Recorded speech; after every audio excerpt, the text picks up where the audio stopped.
Great, thanks Lance. Thanks everyone for joining us. I'm Stephen Petris. I'm a principal with the NOUS Group. I think most of you know us quite well through your association with Zach Ashkenazi, who's a colleague of mine. I lead the strategy practice in NOUS Group. I'm here with a colleague of mine, Lauren Douge, who's head of marketing, and together we're both responsible for innovation at NOUS. The catalyst for this webinar was a conversation with David Thompson about the Empowering Youth initiative and the work that many of you will be engaged in terms of thinking about proposals in response to the Empowering Youth initiative, and especially the brief, which was this time around we're looking for proposals that feature ideas that offer new ways to help young people explore innovative approaches to service delivery and are creative in engaging with young people on their path to employment. So there's a lot of code in there. When people talk about innovative approaches, that now has quite a distinct meaning. So in response to that challenge, we thought we'd like to cover, so what do we now mean by innovative approaches? If you're pitching a proposal, what should you be reflecting or paying attention to? What's our method for innovative service design? So we'll dive a bit into the way that we approach innovative service design challenges and give you some examples of how we apply them in practice. And finally, given the task of some of you in terms of a brief, we thought it might not be a bad idea to finish with, and then how do you pitch to government and funding bodies to get support for an innovative idea? So there are three areas that we'll touch on. So what do we mean by innovative approaches? I guess historically, actually just the lead-in slide, innovation is on the top of everyone's tongue at the moment, isn't it?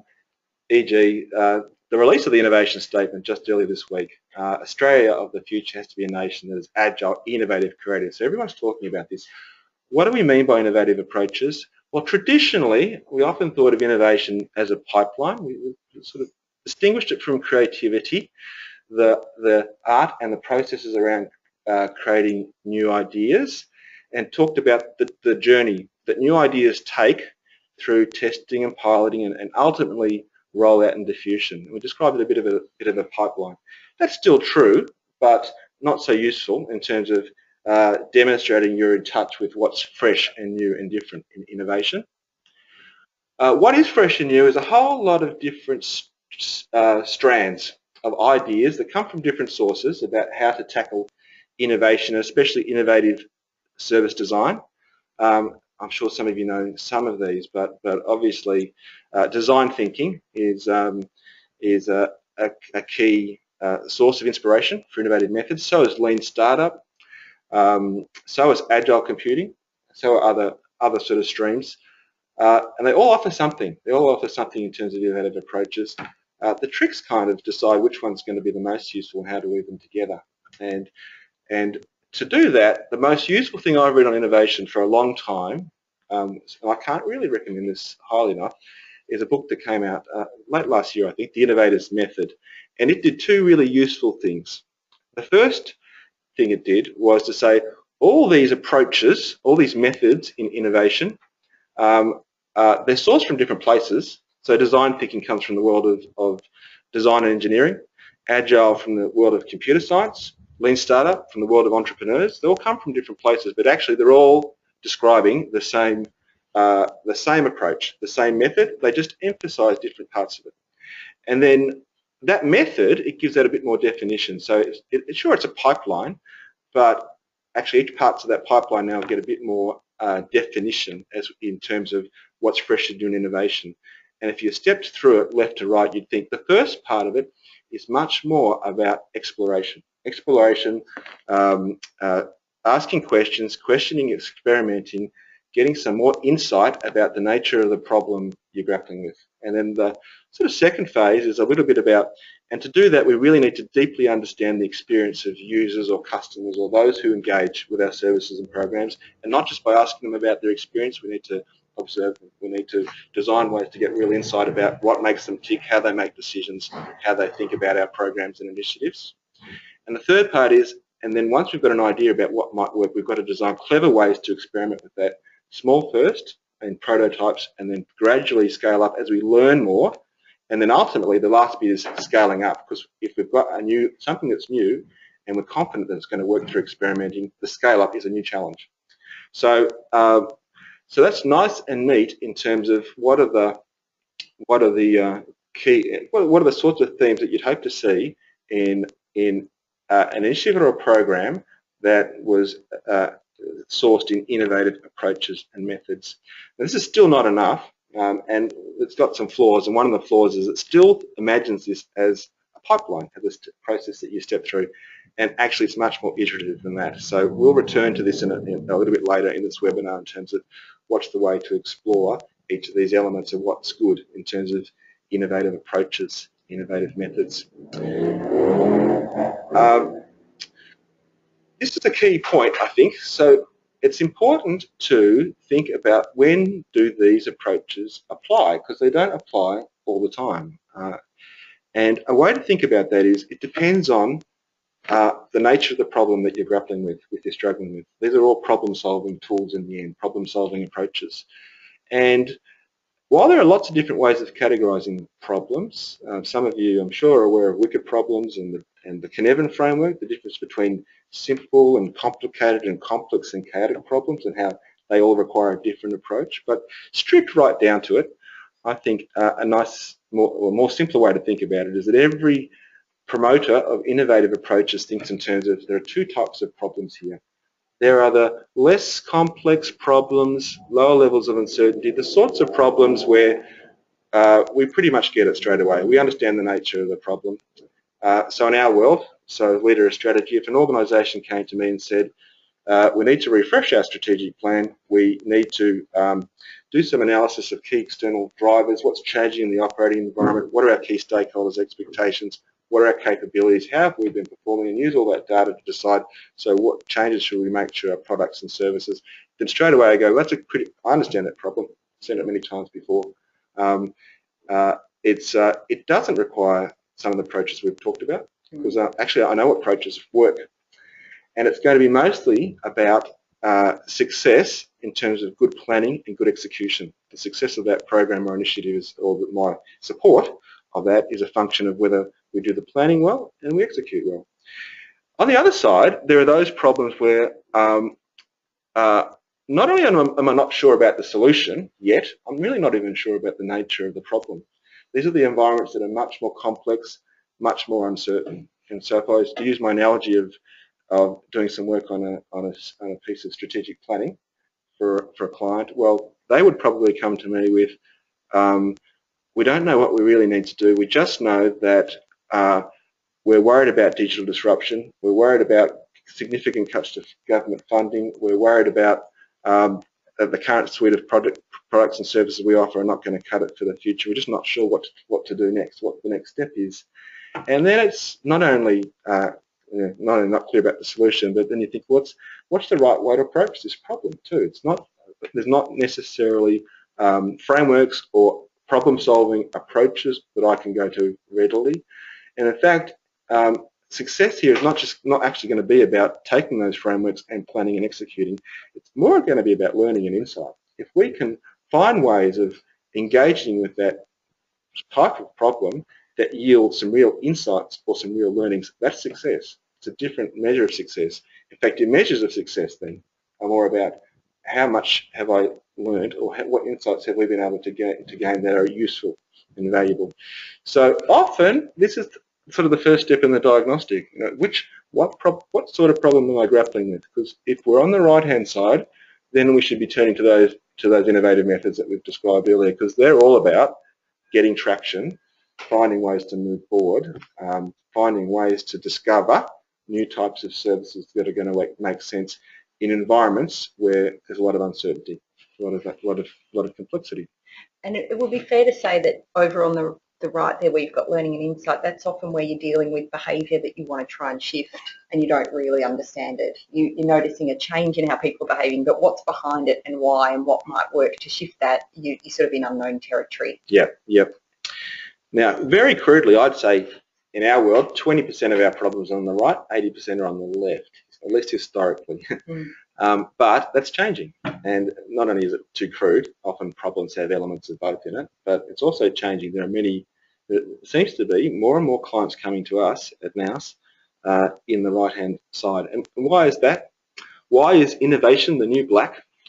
Well, I'm sure you know this story, but because there are lots of drivers in the external operating environment at the moment that are creating high levels of complexity, high levels of uncertainty, they are different for every organisation, but typically, people turn to these. They say, in terms of our organisation, the products and services we offer to clients, it's getting harder, it's getting more complex. We're not certain about what the next step is, how we should evolve or adapt for these kind of reasons. Reasons like the productivity push and the demand to find new ways and different ways that are not incremental and being more efficient, driving productivity under new kind of drivers and incentives, especially with the introduction of market-based incentives for many sectors that didn't traditionally experience those. Digital disruption is everywhere, of course, and I think you might even there might even be a webinar that sort of complements this one by a colleague of mine on digital disruption. That may not be organised yet, but of course everyone's wondering about the impact of digital technologies and how they're disrupting business and service models, and then what's the response in terms of taking advantage of digital disruption. And there's a point there at the bottom about how we're seeing a lot of innovation because there's this idea that there's no such thing as a new idea, there's just new combinations of existing ideas. And as more and more people are connecting online and new parts of the world are getting online, there's more voices on the internet and more ideas are being connected, and every time a new idea is formed through that, we're getting more and more innovation. So there's a sense that the pace and scale of innovation generally is increasing, but it's because we're connecting with each other in ways that we haven't been able to before. Yep, and that's a nice segue to another key driver that everyone points to, is that customers' expectations or consumer expectations are changing and rising in virtually every sector we come across. And that's partly because they've seen what's possible in terms of service and digital disruption or digital technologies. So there's much more of an expectation of personalised, responsive, empowering services, better end-to-end service experience, the opportunity to engage and shape through co-design those types of services, shape the value proposition, shape experience. So while organisations are responding, customers, users of services are often a step ahead in terms of their expectations. And we've also got what's called digital natives now, which are the people that were born with the sort of technology we're used to, and so they have no fear of it, and they're just expecting everything to be digitally enabled in some way, and so that's putting pressure on services that haven't yet done that. And finally, all of this is taking place under well, in environments where there's financial constraints, but also environments with lots of opportunities.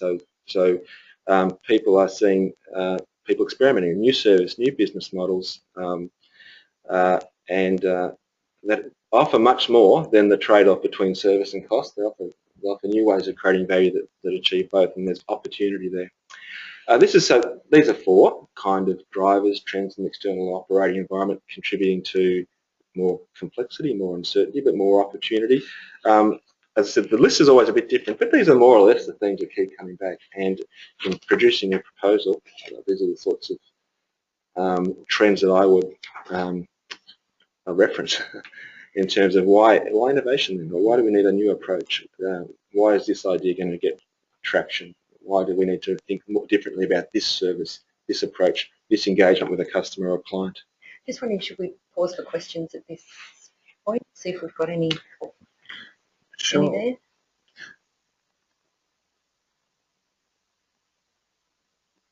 I'm not sure we have any. So we don't have any questions yet, but remember that if you do want to ask a question, it's just a matter of raising your virtual hand or typing one into the question box. And if one comes along, then we'll make sure that we stop to respond. Awesome. Fantastic. Just to finish this section, why it might be useful to know that I said earlier we're increasingly striking people, clients all the time who are saying we're looking for fresh approaches, fresh ways operating, more innovation in our approaches in the context of organisations that are much more complex, or environments that are much more complex and uncertain. And we respond in quite a few different ways. So we've talked today about service design, and we'll dive into that a bit in a minute, but also in the area of strategy. So people once were, well, we've had conventional approaches to strategic planning and strategy development more generally, and they're frustrating to many people, and certainly frustrating in dynamic environments. So new ways of tackling strategy, fast strategy, more agile strategy, with a nod to innovative approaches are emerging. Similarly, in the way we design organisations, we've had traditional approaches for how you reorganise or restructure organisations in order to realise strategy, and they frustrate people too. They destroy value every time we have to change organisational structures. And as the world moves, as the world speeds up, the pace of the environments we operate increases. We don't have that same tolerance of continually reorganising to align organisations with strategy. So where can we get some inspiration from more adaptive organisations, or organisations that are more agile, is another sort of stream of thinking in this area. And even more than agile, this is a nice little slide from the book, Anti-Fragile. It's kind of a nice reminder that all the disruption in the environment can be threatening, but it can also be a great opportunity. Some organisations try and be robust in the face of adversity. Some try and be agile and nurture the capabilities associated with agility, i.e. how can I be more sensitive to the changes in the environment? How can I build cohesive leadership teams that are constantly swapping intelligence and ideas? How do I put resources quickly into new opportunities as they arise? Those are the sorts of things that are associated with agile companies, agile organisations. Or a sort of a new idea emerging, how do we be just anti-fragile, i.e. we grow and improve from external shocks? They're good for us. We seize the opportunity. So are the sorts of ideas that are now sort of starting to flavour the way we think about the way organisations set themselves up in the context of these kind of drivers. But well now, so that's sort of an overview of, when we talk innovative approaches, there's kind of a emerging body of ideas that people are looking to for inspiration. It's worth referencing them. What about our method for service innovation? So here at NOUS we've been doing a bit of work on our own approach that's based on the sort of literature and ideas we were just talking about there, but then the experience we've had working with our clients over time. And so we've got a method that I guess has three parts. The first part is a set of principles that we apply to what we do. The second is the kind of mindset that we try and cultivate both in ourselves and in the clients that we're working with. And then the third is a process, and the process is a bit different to our traditional processes because it recognises that this stuff can be a little bit messy and a bit iterative and not quite as neat and linear and structured as perhaps projects have been in the past. So the ideas and methods here can be applied broadly to a range of different contexts. So we've used them with startups and with businesses that are looking at an entirely new product or service line. And as an example of that, we have a new business in NOUS that we've called NOUS Apps, and we've applied this discipline to that. And similarly, it can be applied in private, public or not-for-profit environments where there's a service that they want to rethink. And it usually applies, as Stephen was saying, when it's a little less certain what the answer is. You're not going into it sort of with an idea. It's pretty much a step into the unknown in a way. And so you're wanting to break new ground and really rethink or reimagine how it could work. So if we go to the next slide. So these are some of the design principles that we're applying to this sort of work. And essentially here, these three principles are all about bringing the customer or the user or the citizen right into the heart of what we're doing. So rather than beavering away in a back room and coming up with a design and then launching it and going ta-da and hoping that it works, we're actually involving the end users from the very beginning. So getting them like spending time with them early to understand what is it that really motivates them, what do they need, what are they feeling, what are the jobs they're trying to do or goals they're trying to achieve, and sort of get a deep understanding of that first. And then design backwards from that. So whether it's technology or other things, that's the sort of starting point, is the outside and the customers and the segments. And we use our deep understanding of that to then think about possibilities, rather than thinking internally about our own point of view inside a business. We start much more from the outside and work in. So we involve them from the start and the whole way through, and we apply an iterative approach where we don't go too far along the journey without testing again with customers or users whether what we're thinking is going to work for them, whether it resonates, how they respond. And every time they engage with something that we're working on and they respond to it, we learn something new and it helps refine and improve what we're doing. And because a lot of the models and service ideas now are new and different and maybe haven't been tried and tested and are unfamiliar, this is a really important way of managing or mitigating the risk. It stops you from going too far down a path without working out, oh, actually my assumptions and ideas on this were completely wrong, and actually people behave and respond to my ideas differently than what I thought they would. So if we go to the next one. So as I was saying, that the second part is about mindset, and the mindset in this sort of work is actually pretty fun. There's sort of an intellectual curiosity, adventuring aspect to it. So as I said, if you want to completely rethink something, you're stepping a bit into the unknown and into some ambiguity, and trusting that if you use the right process and think the right way, you'll find your way through it. So some of the mindsets that we cultivate in ourselves and in others is firstly a sense of empathy. So in order to really create something that's going to work for someone else who thinks about the world differently to you, you really need to understand that and put your preconceived ideas aside and listen very carefully, and sort of dig deeply into why people are thinking and feeling what they are. To come up with something new, you need to be willing to go and explore possibilities and get inspiration in weird and wonderful places. So there's that great example of how Steve Jobs did a course in calligraphy at university. He was just interested in it. He just liked new and different things. He didn't know if it'd ever be any use. But then when he got to that point where he was designing some of the products that we're all using and loving now, some of those ideas around the sort of that elegant simplicity of design then informed what he did later. So if you wanted to come up with new and different things, you kind of need to be broadly interested in the world and go hunting for ideas and possibilities in different sectors and places. And you may never know when they'll pop up and be useful, but just exploring generally helps. Another important idea is collaboration. So as we were saying before, new things are often a combination of existing ideas. And so in the same way, if you have lots of diverse people in a room trying to solve a problem, you'll come up with something much more interesting than if you have the same sort of people in the room doing that. So we try and bring together lots of different perspectives to see what will emerge from that. And sort of one of the last ones there that's really important is courage and being willing to get it wrong and to put lots of crazy ideas on the table, even knowing that some of them might get laughed at and be silly. And you can't come up with anything interesting if you're only ever wanting to put out there things that are safe and that you've seen before.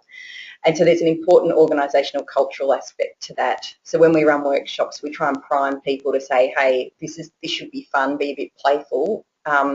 If there are crazy ideas here, then we're likely to catch on to something that's interesting. So yeah, that's a bit about mindset for this sort of work. Now this crazy train network transport / micro digital chip diagram is, I guess, our overarching framework for innovation, and it's saying a couple of things. The first is that, as we said before, innovation isn't necessarily neat and clean and easy. It's a little bit more of a mishmash of things coming together. And it can also have many different starting points. So we've got here 4 places sort of this diagram branches out into. But the 3 at the top are really where the creative process can start. So it could begin with an imperative. So for example, there might be a change in how your customers or citizens are behaving. You're not getting the value or the outcomes or the benefit from your programs that you're used to. And so there's something there that means we need to act. We can't keep doing things the same way we always have. We're just not getting enough value from what we're doing. Or it could be that if you're in the private sector, you've got a competitor that's doing something quite interesting and they're starting to steal your market share, so you need to act on that. It's almost like the strategic business case, there's something's going wrong here, we need to act. So that can be a starting point. But you could also start over there in the blue section where you might be talking to customers or observing their behaviour and thinking, hang on, there's something interesting here, there's a possibility that we haven't explored. And just by seeing what they're wanting and what they're doing, we can get a better idea of what we could do that's different. So that blue section is really about the way you research what customers need and want. Over to the right there, where we're sort of in the area of inspiration, is to say that sometimes the innovation process starts with someone just having a big idea. They wake up in the middle of the night and go, hang on, I know something we could do. And if that's the starting point, then you sort of need to bring it back in and say, well, is there enough of an imperative to act on that? And do we have enough insight into our customers or users to tell us that that's a good idea and they're going to respond? So the first three, imperative, insight, and inspiration, they sort of need to be mixed together and make sure that they fit. And out of that should come some interesting ideas and possibilities through brainstorming and collaboration, or even just an individual brewing on a problem for a while. Those three things can create the kernel of an idea. And then we sort of push down into the green section there where it's about iteration. So creating mock-ups of your idea and starting to test that early and quickly with users and clients and others. So yeah, basically this is saying that innovation brings a number of different things together and that it can have a number of different starting points. And to show how we've used this, I thought I'll just talk you through a recent example of a project that we've done, which was with Monash University, and they were wanting to refresh their on-campus experience for students. They had a sense that their competitors, particularly Deakin University, were doing a lot more around student experience and they were a bit behind and they were maybe losing students because of that. So there's a real imperative here around market share and their competitive positioning. And also they knew that an important part of the student experience was what it was like on campus. So was it an active, vibrant, great place to be, or was it dead and the sort of leaves whistle through the courtyard but there's not really much going on? And they were finding, because a lot of the lecture content was now online, students had less of a reason to go and they might just go briefly and then leave. And so the campus was it's becoming quite dead, and particularly outside of the core central hours of the day. It's like, okay, we need to do something about this. And the executives knew, looking at the sort of shops they had, like the cafes and bars and other bits and pieces, that they were really tired and old. It was like going to a 1975 food court with, we've got such great food and such great retail in Melbourne that, they were like, this is a bit sad. We're not really demonstrating the best of what this city has to offer. So that was a bit about the starting point. So if we think about imperative, we spoke to some of their senior executives and had a look around the campus and had a look at what competitors were doing and said, yeah, you've got a reason to really have a good look at this. So then we went into the insight phase, and what we did here was we did intercepts with students. So we just walk around the campus and watch what they were doing and where they were going, and we just randomly say, hey, we give us 10 minutes, here's a voucher for some free muffins, and that seemed to get them pretty excited. So we'd just stop and ask them then, where do you tend to go? What are you doing? How do you feel about the retail environment? And then we added to that some focus groups where we get different groups of students together to sort of share and bounce off each other and tell us what they wanted. And then we ran a big student survey where we gathered a whole lot of data to understand, what are the things they value most in retail. And so we also did some segmentation where we thought, well, students aren't one size fits all. We've got international, we've got mature age students, we've got graduates, we've got all different ones. We can actually characterise them and look at what they want and paint a picture of that. So we had images and quotes and examples, and we sort of put that up in a room for the more senior executives to look at, to really bring it to life, and so they could get inside the heads of the students.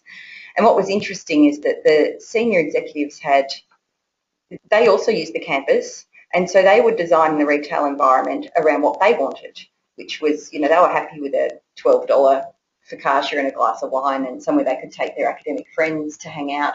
But the students who had, $5 a day to eat off, and were maybe from overseas where, they're not even interested in some of that food, it was just completely missing the mark. So what was really good about this is being able to show for the senior people exactly how far away they were from understanding the reality of the students and what the students really wanted. And that was a real point where that insight unlocked a whole lot of new possibilities around what we could do. And so we looked for inspiration in all sorts of different places. We looked at other university campuses. So we came up here to Melbourne Uni and walked around with cameras and took photos of what was happening. But we looked overseas and we looked at general retail trends and other things that were happening around retail, even in Melbourne, to understand what Monash could tap into. So we did a big research piece which included some immersion of ourselves in other settings to understand how does it sort of look and feel when you go into entirely different retail environments. And so that also gave us some interesting possibilities, and particularly it gave us a sense of the fact that retail now is becoming a lot more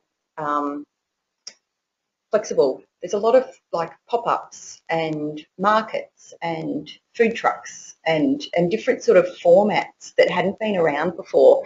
And that was really interesting because students were saying, we'll be on this campus maybe for 7 years studying, and it's the same places that are there for 7 years. Like, can we please just shake this up a bit? So one of the ideas that we then started prototyping and piloting with them was almost creating a bit of a food festival environment and bringing different food trucks in for when it's really busy and all the students are there, and creating a bit of a festival atmosphere. And it was fun because the students then wouldn't know exactly what was going to be there on the day, but they could use apps to follow the trucks and know which trucks are going to be on the campus on which days. So we piloted that as a model with them and watched how the students responded. We watched their social media chit-chat to see what they were saying about it, and got a sense from that, when's it working, when's it not, what days or what parts of the campus does this work well on, and even from that, what trucks do they like a lot, and so therefore what might we put in permanently. So it was a way of trialling different sorts of food, for example, that could work beyond that. So it was just a good example of where piloting gave us an opportunity to learn and then think about how we could scale it up over time. So yeah, that's one example that sort of brings all those aspects together.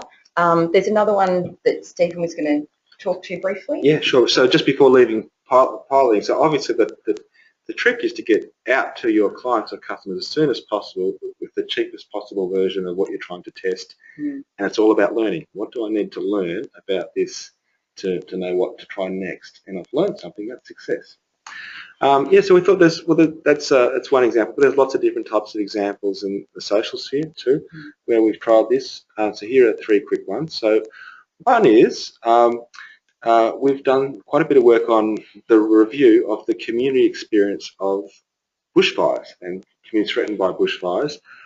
So historically, and I suspect largely still, fire agencies or those responsible for the safety of people would design programs and run programs that are designed to help people understand, if you're threatened by a major fire, this is the sorts of things you should do, these are the sorts of options you have, should you stay, should you go, should you evacuate early, should you evacuate late, what do you need to have done in terms of preparation of your property, what can you expect from the agencies, what sorts of parts of the messages that disseminate in a whole lot of ways. So they're disseminated through TV and ads, advertising campaigns, but also through community groups, through sort of local grassroots support of people who live in areas threatened by bushfire. And we're largely one size fits all, you'd probably say. So we're having, in this project, we went to 3 communities that had just recently experienced a major fire, and in conjunction with a university partner and a fire agency, and virtually spoke to everyone we could find who was in the area and had some experience of the fire, to deeply understand what was their experience. When did they first find out about this? What did they think when they first found out about it? What was the first thing they did? Who did they talk to? Where do they go for more information? What did they do with their neighbours? And to get a rich picture, a rich story of the experience of each of these people who are living in areas threatened by fire. And as we created those rich pictures, those stories really, those narratives, we've probably got more than 100, patterns emerged. And it's the patterns that, and often in these sorts of problems, you're looking for patterns. That's how you make sense of the work. Patterns emerged, and we ended up constructing those patterns as archetypes or personas as a useful way to understand the insights of the range of patterns. And interestingly, 8 quite different archetypes emerged of the very different ways that people responded to fire. So just a couple of examples that illustrate the diversity of those.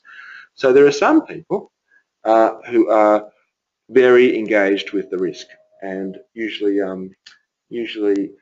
will engage with agencies and authorities. They're interested in being involved in community meetings and interested in being involved with any sort of education or any sort of information that agencies put out. They often invest in fire prevention activities, although typically on a piecemeal basis, but they're often a bit well resourced, better resourced than others in their community. They often have less experience of fire than others in their community, and that's kind of one sort of group. But then there are very different archetypes. There are, for example, the archetypes of people who have very confident with their experience of fire, who have no time for agencies, who probably have a very hostile or tense relationship with agencies, who will typically won't listen to any sort of formal information about fire. They'll go and check out what's going on themselves by driving the ute to the top of the hill and having a look. And they might in that process save 2 or 3 houses and rescue a couple of people and get themselves in trouble at the same time. And there's a range of archetypes like that, and of course every single one of those archetypes has a very different relationship to the sorts of information or service offered by fire agencies. And so that, of course, the aha moment was we've got to do a lot of tailoring of the way that we warn people, of the way that we engage people, the channels we use to engage people, because one size doesn't fit all. It only is appropriate for one archetype in this case. If that's one example. And there's a couple of others here. I'll just briefly touch on. These were projects from our colleagues, so not ones that Steve and I were in ourselves. But there was an interesting one with a homeless youth service that we worked with. And they were dealing with some very complex cases, so people with multifaceted issues around mental health, homelessness and assault. And the sense was that this organisation was doing well with some segments, but this very complex segment they were struggling with. And so where traditionally we might not have done too much engagement with that group directly, this project was largely about getting into their minds and understanding their perspective and as I said earlier, sort of designing backwards from that. And the insights both for us and for our client from doing that were much stronger. And there are a couple of things that we learned, and particularly around how they like to be engaged by key workers and a sense that they wanted a little bit more control and empowerment in terms of the information that they could access about themselves that was on file, and that they wanted a bit more choice in who it was that they got to work with, and just some of those small things made a big difference to the extent to which they engaged in the service. And another one was working with an organisation that was supporting vulnerable women, and they were interested in what sort of digital options they could use and what funding options they could use to try and help do some new and interesting things. And so we went through a creative process. It was sort of more starting off with what are a whole lot of ideas that we can then test against I guess the market or users, and then start to prototype. And so some of those ideas that they're working on are things like giving circles, where they're mobilising friendship groups to give sort of as a collective, so creating a sort of peer network of philanthropy, micro campaigns where people are sort of giving to specific one-off things like helping women to do a short course or to get new work clothes.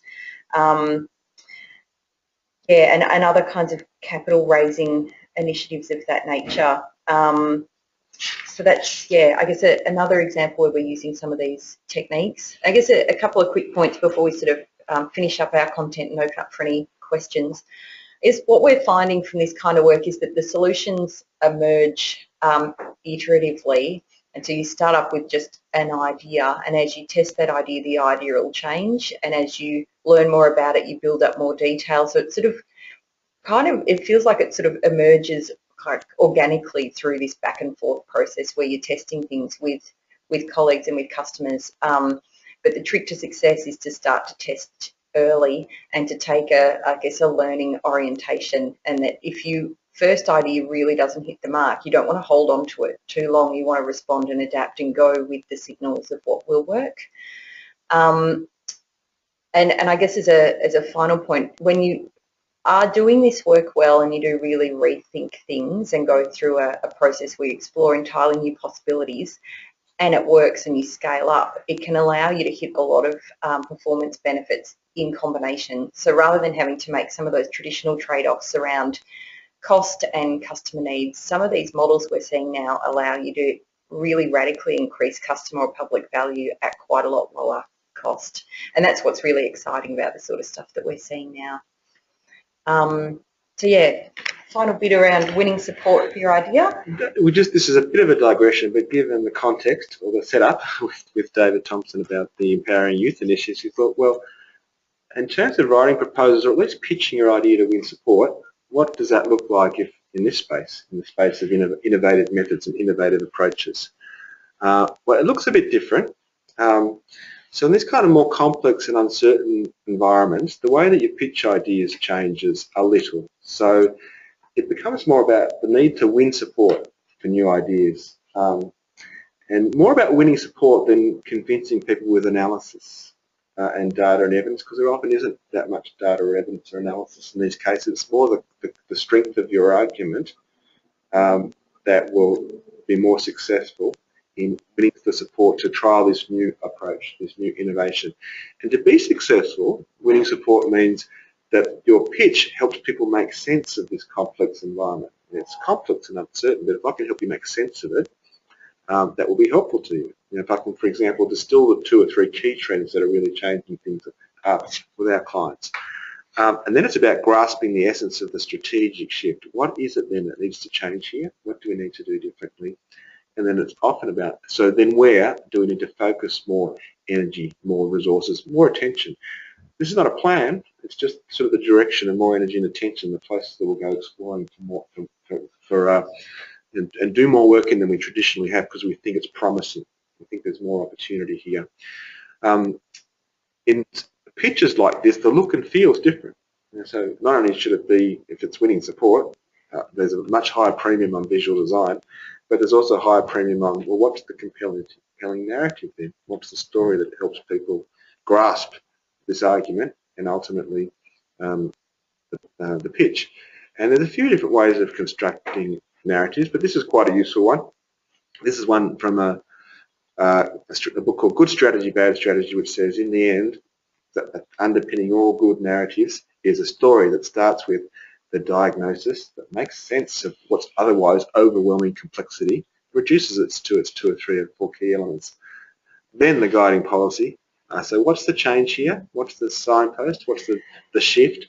And then, so this is what we need to do to give expression to this, actions that we'll take next to get traction.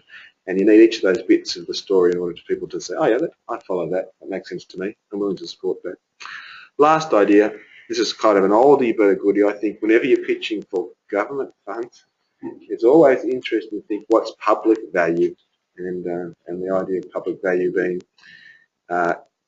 public value is shifting and contested and always changing, but usually you want to pay attention to 3 tests, which are on the bottom left. Is it this idea substantively valuable? Is it a solid, robust idea that's supported by research or makes sense because it's we've got a little bit of evidence to support it, or good argument to support it, or research overseas points to being promising? Is it politically sustainable? Is it going to able to win the support from the authorising environment because it plays to what are the key trends that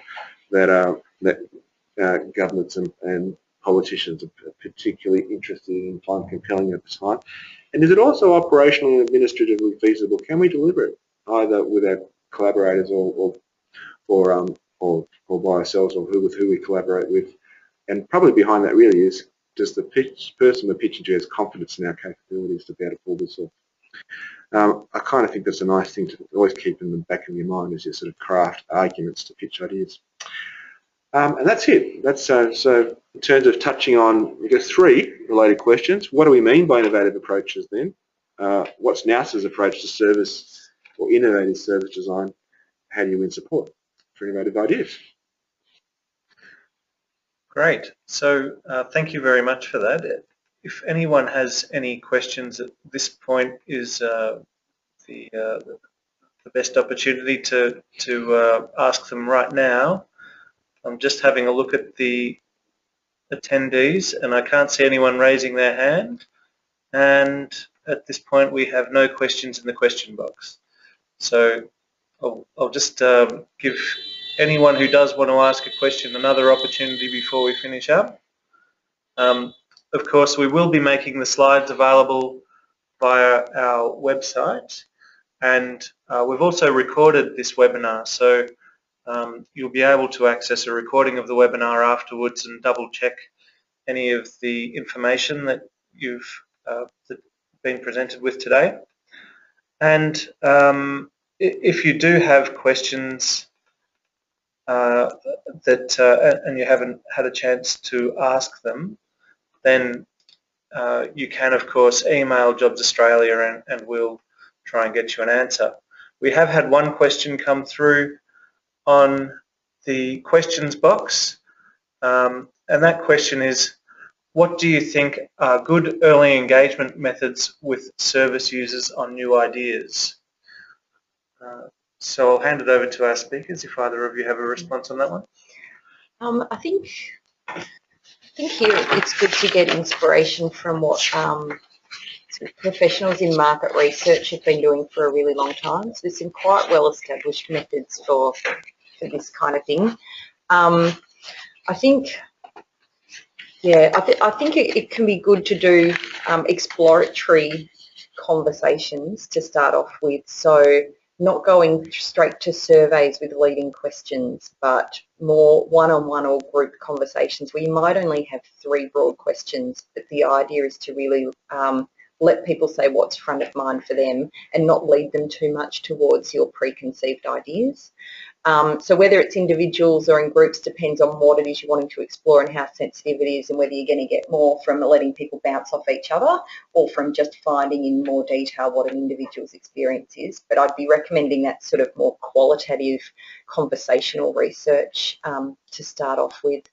And I guess there's yeah, if you're wanting to test ideas, it's probably good, if you haven't done any engagement, first to just ask people a bit about what their sort of goals or motivations or feelings or thoughts are around that specific thing, and then wait till you've got that before then testing an idea, because again, you'll kind of be leading them and there might be some really good things you can find out before you put an idea on the table.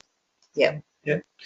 And focus groups and things like that, do they cost a lot of money? Is it something that's resource intensive, or is it something that you can do, you know, fairly cost effectively? I think it depends a bit on whether they're people that you can easily recruit, or you're sort of going out through like panels to get random members of the public that aren't otherwise in any way connected to your organisation. If they're people that you have a relationship with and you can sort of ask them in for, you give them a voucher, an incentive or something for their time, then that's fairly cost effective. But yeah, if you're, say, a bank that wants to go into an entirely new market segment and you want to survey thousands of people and you want to incentivise all of them, that's an expensive process. Yeah. Yeah. Excellent. Well, that's been great. Give people one last opportunity. So approach we sometimes use, it's rather than focus groups, if we want to engage quite a large group, is open space as a conference method, where you invite a lot of people who are passionate about an idea. There's no limits on the numbers, and you ask them to set the agenda, which tells around the issues or the opportunities that they have some passion for in the broad thing. And that's a nice way to start getting a sense of what people really care about and are concerned about for both the agenda that's set and then the conversations that people have around that in an engaging way. Yeah, and that method's interesting because it was based on the recognition that at conferences often the best bits are the conversations you have in the breaks over coffee and at lunch. So how do you create a whole conference that is basically that, and then you capture the great ideas and insights that have been had in those casual conversations? That's an excellent point. Yeah, we obviously have our own conference once a year, and that's part of our experience as well. Yeah. So, okay, we don't have any other questions coming through, and no one is raising their virtual hand. So we might bring it to the close if there's no other questions. One last opportunity. No? All right. Well, thank you very much to our speakers today. Thanks for having us. I think that's been an excellent presentation, and like I said, all the resources will be available on our website afterwards. Thank you everyone for joining us, and enjoy the rest of your day.